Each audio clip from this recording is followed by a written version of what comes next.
up, guys? It's your boy, Barca Boy 103. Today we're going to be reacting to the Barcelona news over the past few days, where we do have a lot of topics to discuss. The biggest bombshell has been that Barcelona are now reconsidering their priorities in the January transfer window, as they are now looking for a low-cost pivot to be reinforced instead of signing Vitor Roque. We'll give you guys an update on that and whether or not Vitor Roque will join Barcelona in January or not, and also give you guys the current rumored pivots for Barcelona to be signing. We have the likes of Gabriel Mascardo, Artur Vermeeren, Joshua Kimmich, and also Martin Zubimendi. Now, as we all know, Laporta in the summer likes to make some marquee signings, and we have been linked with two big name players in Florian Wirtz and Dani Olmo in that creative midfield role, and whether or not Barcelona can afford these transfers, and does Laporta think it is beneficial. Also have some updates in regards to the futures of Roberto and Alonso, how they will not be staying at Barcelona, their contract will be expiring, they'll be let go for free, injury update on Frankie de Jong, and we also have some reports coming in on Bojan's thoughts on the current players out on loan, and also have a buyback option for Barcelona. He's been going to watching the games of Ansu Fati, Eric Garcia, Pablo Torre. He has a plan to go watch Julian Araujo next week alongside Valle. He has given all his thoughts so far on these loan players and how they're progressing on their loans. And finally, we have some big news in regards to Barcelona planning a friendly at the end of this year before, of course, Christmas, to earn more revenue for the club. But before we get into it, make sure you guys smash that like button down below. Let's try to get to 200 likes in this video. Be very much appreciated. Also, if you're new, make sure to subscribe down below if you haven't already, and let's get into it. Let's start off with the transfer news over the past few days. Now, the biggest news that we have in this video is the news in regards to Vitor Roque. Now, there are reports emerging that Vitor Roque potentially is no longer Barcelona's priority in the January transfer window. Now, this is coming in from Tony Juan Marti, who I must say has been on fraud watch recently. He's gotten a lot of things wrong, but he's still a very, very top source in regards to news. I think everything in regards to the team currently, general news, injuries, player starting, player not starting, he's been way off the mark. But in terms of news, I think he's still, of course, definitely a top source. He's come out saying this: Barcelona is considering prioritizing the signing of a pivot over the registration of Vitor Roque in January. In order to register Vitor Roque in January, Barcelona would need around 13 to 40 million euros of financial fair play margin. If they sign a pivot on loan or a low cost, less financial fair play margin would be needed. Furthermore, the club believes that in the KO stages of the Champions League, a pivot would be more important. This, for me, makes no sense whatsoever. First of all, Lewandowski is showing signs beyond belief of declining, and I think we are in desperate need of Vitor Roque in that aspect to provide coverage and competition. I think Vitor Roque, if he comes in January, mid-February, beginning of March, I think he could be a starter for Barcelona, starting ahead of Lewandowski. Secondly, you're going to sacrifice a long-term signing coming in ahead of time, 6 months early, to potentially sign someone for the short term. So you're not favoring short term over long term, which shouldn't be the priority. Third of all, there is absolutely no pivot available whatsoever in the January transfer window that should be coming in ahead of Vitor Roque, unless you're buying Zubimendi, which I don't think is the case. Fourthly, you should be able to get both. I think Barcelona, with the liberal football finance economic lever, hopefully maybe with other things moving around with sponsorship deals and generating the income, I think Barcelona should and can have the capabilities of doing both. Will they do it or not is a big question. If it comes down to Vitor Roque or a pivot, the answer should be Vitor Roque in my opinion, unless the pivot is world class and is, you know, a big name. It's like where I want an Oriol Romeu 2.0 pivot signing or Vitor Roque in January, it's Vitor Roque. If it's Vitor Roque or a Joshua Kimmich, Zubimendi, Rodri type of pivot signing, I'll pick that. The KO stages of the Champions League, it comes down to luck. It comes down to who you draw. What happens if we draw Bayern Munich? Then we're going to be not screwed. I think, you know, we can challenge, but we're not going to be in favor. I think this team is capable of winning the Champions League this year, but it's going to require a lot of good performances and a lot of luck. And after last night, I don't know if that luck is going to be on our side. Now, Roberto data from Mundo Deportivo has come out saying that Vitor Roque is waiting for an answer from Barcelona whether he can join in January or not. I believe Sport also came out saying the decisive weeks ahead for the future of Vitor Roque. I think by the time we hit middle of December, we'll know for sure if Vitor Roque is coming in January or not, or if like, that's Barcelona's plan. 100% we're going with Vitor Roque, which I think is already the case, but now with the pivot emerging as an option, I'm not quite too sure. Let me know in the comments down below what you think. Would you go for a low-cost pivot or Vitor Roque? For me, I'm team Vitor Roque all day. I think what is another Oriol Romeu pivot signing going to help us whatsoever? Again, once they leak some names, maybe we can have a better comparison, but for now, just them saying low-cost pivot for Vitor Roque. Vitor Roque for me all day long. I think he'll provide that X factor up front, different formations. I think he'll be great off the bench as well. I think he'll be even fantastic as a starter. So we'll wait and see how things develop. I wouldn't count your chickens quite yet, but the club are seeing a desperate need to bring in a pivot as soon as possible, and that could delay the signing of Vitor Roque. Now, on the topic of pivots, we have been linked with 4 pivots over the past few days. Again, these are not pivots that are going to be coming in January, or not the plan for now. These are just players that Barcelona have been interested in, and the rumors are still continuing. Firstly is Artur Vermeeren. This is coming in from Gabriel Sanz from Deportivo. He's come out saying that Royal Antwerp sources have warned Barcelona that there are other teams in the race for their pearl Vermeeren. We're hearing that Arsenal are very interested in Vermeeren. Again, we do have the relationship with the Royal Antwerp board. Of course, their sporting director is Marc Overmars, former Barcelona player, also former Arsenal player as well, but there is that connection there. There are also reports coming in from Mundo Deportivo saying that Vermeeren is seen as the alternative to Joshua Kimmich for Barcelona, so he's seen as a number 2, not really a number 1 signing. The Belgian would be cheaper, and of course is younger. Again, Vermeeren, I think from what I've seen so far this season and his 3 Champions League appearances, I think he hasn't been too bad, but again, Royal Antwerp have had 3 losses, so you know, it's a huge bet, especially for the price that Royal Antwerp won of around 30 million euros. You double that, you get a proven pivot in Zubimendi. I keep talking about Zubimendi, but I think we'll talk about him later on, but you know, if he's like 10 million, 15 million, then yeah, you can take the gamble, makes sense, but when he's 30, 40, that's when you have to look at, you know, your other options. Next pivot we've been linked with, another young pivot as well, is Gabriel Moscardo. Now, firstly, Sport have come out saying the Vermeeren signing is becoming less likely, but Gabriel Moscardo is still on the list, so you have some contradictory reports there. Also on Moscardo, we do have a big report coming in again of Antonio Juan Martí. He's come out saying that the interest in Gabriel Moscardo is fierce, but the player maintains the hope that Barcelona will take the necessary steps and sign him. On Deco's recent trip to Brazil when he went to go see Vitor Roque, a meeting between the parties was scheduled, but ultimately did not take place. Barcelona appreciate his potential, but they cannot enter any bidding war and can't give him guarantees to Moscardo's entourage right now. Corinthians were initially in a hurry to close a transfer by the end of this year, but now everything indicates that Barcelona will manage to get time with Moscardo, expected to stay in Brazil at least until next summer, and this is key. So Corinthians want to get a deal done for Moscardo by the end of this year, whether he leaves in January or leaves in the summer. They want to get that initial deal done, or Barcelona want to wait.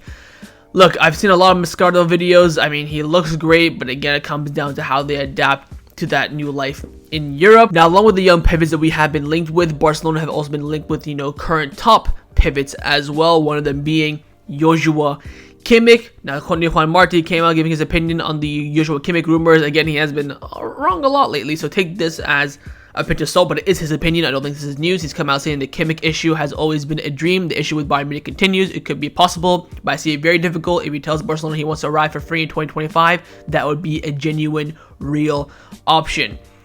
I mean, again, Joshua Kimmich on a free deal, you take it whatever his age is. I mean, maybe by 2025, Gundogan has left, maybe because Gundogan signed a 2-year deal this summer, this season and next season. So once next season ends, maybe he's going to be moving on. Then we're bringing Joshua Kimmich. That would make sense for me. Mundo Deportivo also reporting that Kimmich is on Barcelona's list. He considers not renewing his contract, which runs until 2025. It's going to depend a lot on what Bayern Munich set the price for him this summer. Will it be what I think 80, 70 million, or will it be like a reasonable 60 million? Again, when he's going to be leaving for free, they really don't have that much negotiation power, so to speak, but I still see it as expensive. But again, the player that I've been mentioning for months and months and months now has been, of course, Martin Zubimendi. Now, Sport have come out saying that Xavi may press hard to sign Zubimendi next summer. The transfer depends on fair play. Zubimendi was so good last night. I mean, he's exactly what we need. For 60 million, I mean, it's not even that expensive for a player who's well established, Champions League experience, La Liga experience, Spanish as well, with integrating the squad, absolutely no problem whatsoever. for me, Zubimendi is the dream signing. If I could pick anyone in the world, it would, of course, be Rodri. I'm not stupid, but if I could pick someone who's realistic, again, 60 million Zubimendi over 70, 80 million euros for Joshua Kimmich. I am absolutely all over that. If they're the same price, I think there's a bit of a debate to be had there. But again, Zubimendi is younger. He has more experience in La Liga, more of a long-term signing as well. For me, Zubimendi fits the mold beyond belief. A lot of people are saying that, oh, he won't leave Sociedad this summer. I think he will if the opportunity presents itself. Last summer, he didn't want to leave because he wanted to play Champions League football with Real Sociedad. He's now done that. I think it's a no-brainer to go for Zubimendi if, of course, the funds are there. So wait and see what happens in the pivot position as Barcelona look desperate to sign someone in the next transfer window, if not in the summer. Worst case scenario, we have been linked with young players, experienced players, and more established players. It's now on Barcelona to figure out how much they can spend on a pivot, when they want to get it, and who are the main profile signings. Now, along with the pivot, Barcelona have also been linked with some creative midfielders as well over the recent days, as Laporta is looking for that marquee signing to have this summer, where it could be a pivot, but also could be someone in the attacking third. Now, of course, on paper right now, Barcelona have Fermin Lopez and Pedri as the attacking midfielders, although Gundogan can definitely play that role as well. He's been dropping back deep a lot because we don't have a pivot. So you could say that Barcelona could bet on Fermin Lopez long term, but again, these options are there. First one up is Florian Wirtz, who's having an absolutely unbelievable season with Bayern Leverkusen. Gabriel Sanz from Deportivo has come out saying that Bayern Leverkusen know about Barcelona's interest in Florian Wirtz, but they're not afraid since he does have a contract until 2027. Keep in mind, Florian Wirtz is a massive, and I mean massive, Barcelona fan. He's made this very, very public over his interviews in recent years. He's probably going to be costing you around 100 million this upcoming summer, 90, 100 million. I think the next summer after that, 2025, you can probably get him for around 70, 80. But again, for me, this is way outside the funds that we have. If we do have this money, we should be getting Zubimendi. And of course, next player, same position, same league as well. It is Dani Olmo. Mundo Deportivo reporting that Dani Olmo has a 60 million euro release clause and is therefore one of the options for next summer. Again, 60 million should be spent on Zubimendi if we do have it. Spending on Dani Olmo is absolutely pointless. I think Dani Olmo, I would bet, if we can go to like some website and bet on a future signing, I would definitely put some big money on Dani Olmo becoming a Barcelona player at some point in the future. I think it's bound to happen at this point, but right now it's just not what we need. Again, 60 million could be spent on a pivot, which we desperately need. Maybe a winger. You could even say a backup left back. I wouldn't spend the whole entire 60 million, of course, on a left back, but you can get a strong winger and a decent backup left back for 60 million. You can get a pivot for 60 million over Dani Olmo. I think the price right now when the priorities of the squad don't really line up whatsoever. But we'll wait and see. We all know that Laporta likes to make a marquee signing every summer, and these two players definitely have the options to be that. Now, in the attack, there is one player that Barcelona are keeping a watch out for, and it is Estavio Willian, also known as Messinho, the next big talent coming up from the Brazilian league, where Mundo Deportivo are reporting that Deco has Messinho in his mind for the future. This would be a sign that we make not this summer, but next summer in 2025. Again, this will solve the winger issue. We have again Ferran Torres, Joao Felix, Lamine Yamal, Rafinha. Also, you want to count Ansu Fati as well. That's 5 wingers. You could end up selling a Rafinha, selling a Ferran, and bringing in this young and talented winger in Brazil who's absolutely tearing it apart there, and it could be a great option. Again, Messinho has done interviews with Mundo Deportivo. He's done held up the Barcelona shirts, and he wants to play Barcelona in the future and all this stuff. But again, Endrick did the same thing. He's joined Real Madrid. So, wait and see. Keep your eyes on it. This is definitely one of the players, alongside, I'd say, Mascardo. Messinho is another player that Deco is loving in Brazil, and he does want to bring his talent to Barcelona. Let's now discuss the players who have been rumored to leave Barcelona over the past few days. The two main candidates have been Marcos Alonso and Sergio Roberto. These two players' contract, of course, expired this summer, and they are set to leave on a free deal. Sport have come out saying that Barcelona have decided not to renew the contract of both Marcos Alonso and Sergio Roberto. Of course, the correct decision of Roberto's been out injured. Alonso has not barely played whatsoever. I think Alonso's on like 100,000, 90,000 a week. Roberto is on chunk change, to be fair. And to be honest, Inter Miami have just signed Suarez. Roberto should be all over that move. Get the whole entire Barcelona reunion down there. Imagine a team with Roberto, Jordi Alba, Busquets, Messi, and Suarez. That is wild. I'd be watching every single game for sure. So if I'm Roberto, I'm all over that Inter Miami move. You want to go to the MLS, move cities, stay with the boys. You know, one last hurrah. I'd be all over that. But Marcos Alonso, don't really care about his future. So these two players, their contracts do expire, of course, at the end of this season, and they're both expected to leave as Barcelona have not opened talks or begun talks in any way, shape, or form. Let's now discuss some of the injury updates around the first team at Barcelona. Just one update, and it is on one of two injured players, and that is, of course, Frenkie de Jong. No, honestly, we have not gotten any reports on Sergio Roberto's injury since the day he got injured. So goes to show how really no one cares about him. Anyways, on Frenkie de Jong, we are hearing again Tony Juan Marti coming out saying that Frenkie de Jong will miss the Champions League match this week. Well, not this week, it's Sunday. And on Tuesday against Chadi, and in principle will not be counted upon for the match against Alaves either. Everything indicates he will be returning after the international break against Rayo Vallecano on the 25th. Now, Tony Juan Marti has been wrong recently, so I wouldn't be surprised to see de Jong in the squad list for Alaves. I think that would be a good move for him. I don't think he'll travel on international duty if he gets the green light. I think that would make no sense. Although you do want him to get the minutes, I wouldn't be opposed to it.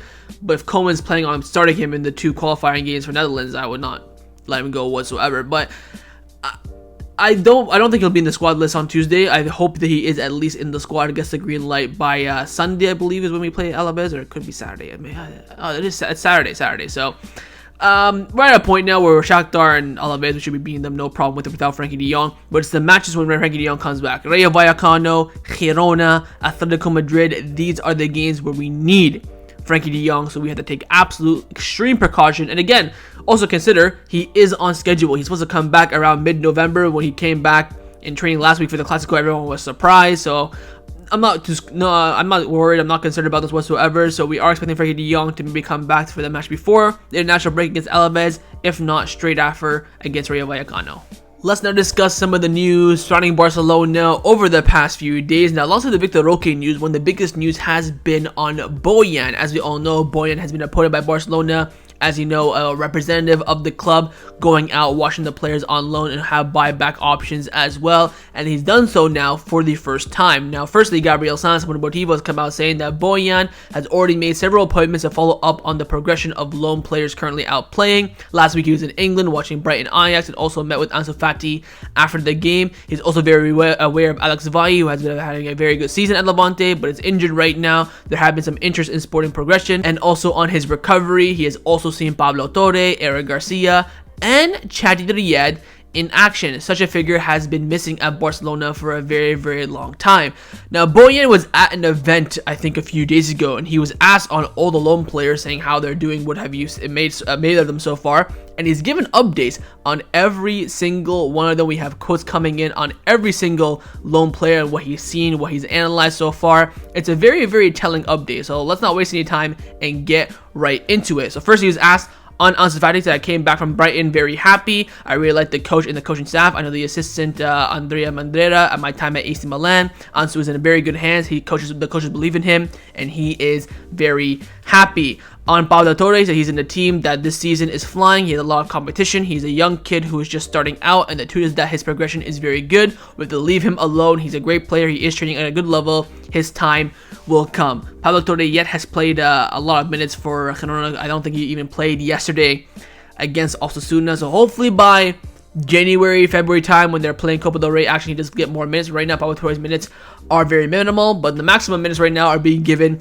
to Eric Garcia. Bojan said on Eric Garcia, he is very happy. The decision he made was very correct. It is close to Barcelona, and Girona is a team that plays football very well, and he also has a great coach. On Julian Araujo, he said that next week I will go to see him. He's performing very well, especially defensively. In his case, it is especially important that he's playing and competing. His evolution is very good at all levels. You're going to be watching Julian Araujo next week, or this week, I should say, coming up. Then he was asked on Alex Valle, saying that he's performing very well. He has suffered a hamstring injury. In 2 weeks, I will go see him. I'm speaking with Quique Alvarez, Levante's assistant coach, and they are very happy with him.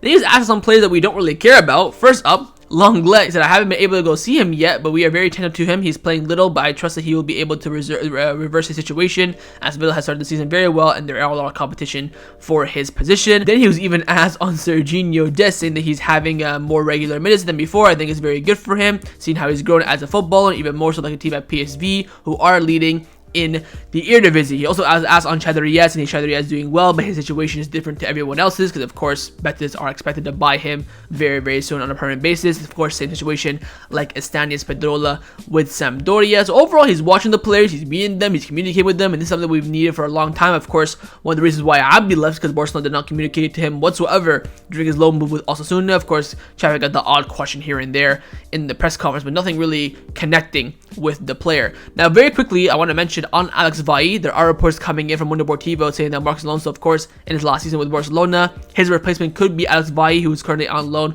with Levante. The technical staff love Valle very much, and he was with the first team in the American Summer Tour. For me, again, no-brainer. Come in, replace a player leaving for free with a player straight from the academy. And again, there's no real player on the market that you could say should be coming in. We should have gotten, by the way, Alejandro or Alex Grimaldo. How Aleman and Cruyff did not sign him on a free transfer is fucking beyond me. We were linked with him. I remember we were linked with him. Then 24 hours later, Leverkusen signed him. I could not believe it. I think he would have been an absolutely world-class signing, but we missed out on him, unfortunately. So again, the loan reports are doing very well. I think also Julian Araujo has a great chance to come into Barcelona next season to be the backup coverage and competition with Joan Cancelo. And if we don't buy Cancelo, I think Julian Araujo even has a better chance. But I think again, him being in the part of the Barcelona squad next season will be interesting. Same with Eric Garcia. I think the futures of Pablo Torre and Ansu Fati right now are very much in the air, and of course Lenglet and Dest, we just want to get rid of them by any means necessary. So overall, Bojan having a great time watching all these players, keeping in touch with them, and again giving us the updates on how Barcelona are currently feeling about these loan players as well. Now, the final topic that I want to discuss before I end off this video is in regards to the end of year friendly, which has been quite consistent for Barcelona over the past few years. So of course, earn some extra money for the club. We have been hearing reports over the past few weeks that Barcelona are planning to have a friendly game between our final game of the year in La Liga and Christmas. It looks like Barcelona have found an opponent, a date, and even a location. Jardimero came out saying that Barcelona are planning to play a friendly in Dallas against Club America from Mexico on December 21st. On my birthday, lads. I love a Barcelona game on my birthday. Remember the last time I think we had a game on my birthday, we drew with Sevilla 1-1. It was Xavi's first game of the Ramos Sanchez Pizjuan, 1-1. I forget who scored for us, actually. Anyways, Moises Malores from ESPN also confirmed this, in that Barcelona is in advanced negotiations to play a friendly match against Club America on December 21st at the AT&T Stadium in Arlington, and Barcelona is even negotiating with other Mexican clubs such as Chavez. So again, looks like this match is going to be happening. I think, if I'm not mistaken, the final match of La Liga is also that week as well. I'm actually going to check right now because we have to look at the time difference, the travel distance as well, whether it be beneficial for the players or is it going to be tough on them. So we do have a game on the 20th. So during that time, there's going to be a game. So we could end up even playing on the 21st as well. We're going to do this live, you know, why not? Because it has to make sense. So the week of the 18th of December is when we play the last La Liga match day. So in order for us to go play on the 21st, La Liga will have to schedule us either on the 19th, 18th, maybe 20th as well. I think the 21st may be a stretch because I think the league might put it on the Tuesday or Wednesday kickoff. If they put us on Tuesday, we have a day to travel, do some media, and then play the game. But it could be a very quick turnaround. We have seen this before, of course, when we played against Vissel Kobe. I think we played Celta Vigo, then traveled immediately from Celta Vigo to Japan, played the game, and came back. So we can do it in a quick fashion, but we'll wait and see how things go. But as things stand, Barcelona are in advanced negotiation and most likely will play a friendly match at the end of this year, following the final La Liga match of the year as well, to, of course, earn some more revenue for the club. So that was my reaction to the Barcelona news over the past few days. Hope you guys enjoyed this video. If you did, make sure to leave a like, and of course, leave me your thoughts down below in the comments on everything we discussed. The main thing I want to first, of course, is on the January transfer window coming up. What would you be your priority? Bringing in Vitor Roque, bringing in another pivot, or maybe trying your best to get both done? Secondly, your thoughts on Laporta looking for a marquee signing this summer in maybe Florian, Wirtz, or Dani Olmo, and would you spend that money on those kind of players which we don't really need? And finally, your thoughts on Bojan's loan report so far, the current players out on loan. Also, we have a buyback option on. Do you like the idea of the Bojan role, and would you implement this in the future as well? And of course, make sure you guys subscribe down below if you haven't already, and I'll see you guys next time on the channel. Take care, and Forza Barca.